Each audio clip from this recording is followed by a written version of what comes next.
So, do you really want to know how to compare yourself to others? Really? Because technically, there are countless ways to do this, but I'm still gonna try to give you the key details about how to do it properly, according to me. So, here's my quick guide. But first, a small disclaimer.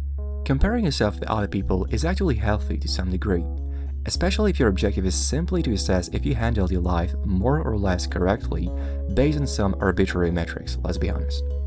If you do this, instead of being in a competition mindset where you have to beat everyone at everything, this practice should be okay for you. However, when done incorrectly, comparing yourself with others can definitely lead to bad consequences, specifically for your mental health. This is noticeably the case when comparing yourself with some specific categories of people online. Please do not forget, these people, they exaggerate, they lie, and they usually only show you the good side of their life. Don't expect them to often talk about their failures because it wouldn't be so good for the stories they sell you, their credibilities, their views, their watch time, and in the end, their wallets. When focusing on the bad side of a comparison, we have to check its different outcomes. Usually, you have only 3 possibilities. At first, let's just say this person is much better than you at something. 3 cases could happen. If the person is older than you might either view their experience, their very expensive tools, or their big network as something unreachable, leading you to lose confidence and faith in your own abilities to do the same, simply based on where you are right now. On the other way, some might get motivated by the current position of the person, without having the full picture explaining how and why this person succeeded so much. If the person's as old as you might begin to reconsider every single aspect of your life to understand how it is possible that you didn't achieve the same. Now, this is perfectly normal, especially if you rightfully or not consider that you really do have the same background. The problems only happen when it's not the case and you end up losing time trying to optimize elements absolutely not related to what should or could be improved for you. Finally, in this category, the last possibility is if the person is younger than you, right? Well, to no one's surprise, there is a high chance you would feel like you've already missed your chance, thinking it's too late and you should have done better, on top of maybe also feeling a little bit ashamed. On the opposite of the first possibility, what if you're better than this someone else? You might wrongfully think that you were better at handling the different events in your life. You might forget or minimize the benefits you had while ignoring or minimizing the drawbacks that the person being compared to had to face. This might lead to some unhealthy sense of superiority. Meanwhile, when checking properly the situation and the one of this person, you could have done so much more.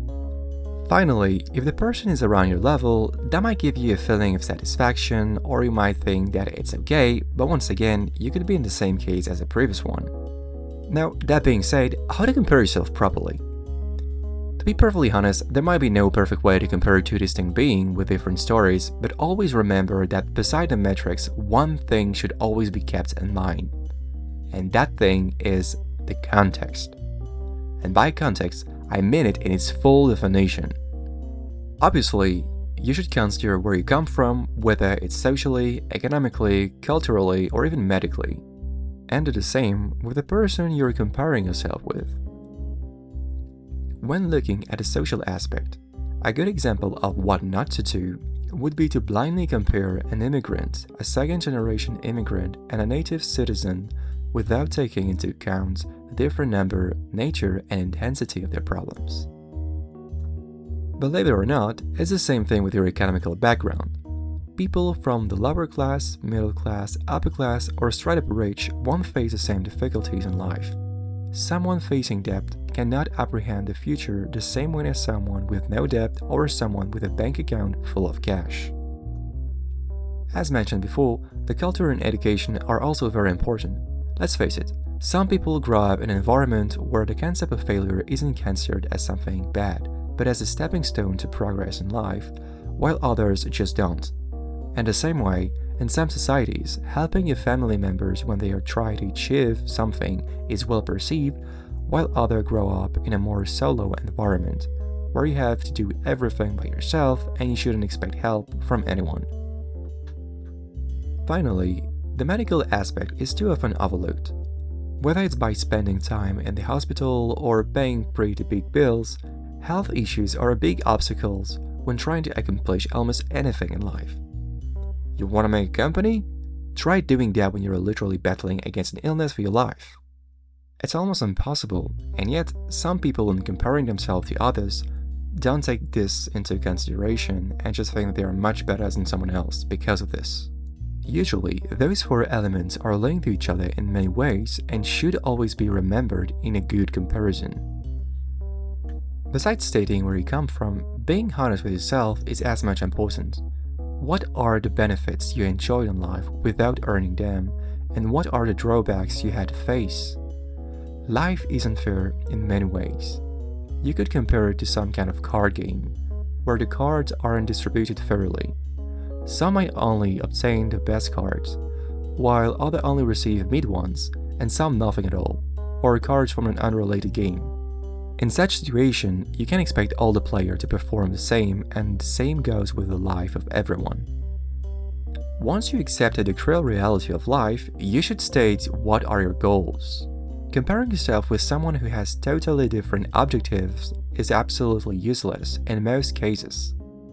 If you just want to be able to buy an apartment and have a chill life, is it even useful for you to compare yourself with someone wanting to be a billionaire?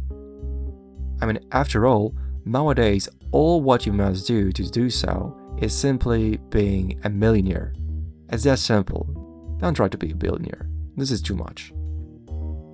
Keep your goals realistic. Remember, life isn't fair in so many ways, especially if you're not on the good receiving end of it. By the way, before ending this part, I should definitely state that, in the end, the most important factor to take into account is simply just luck.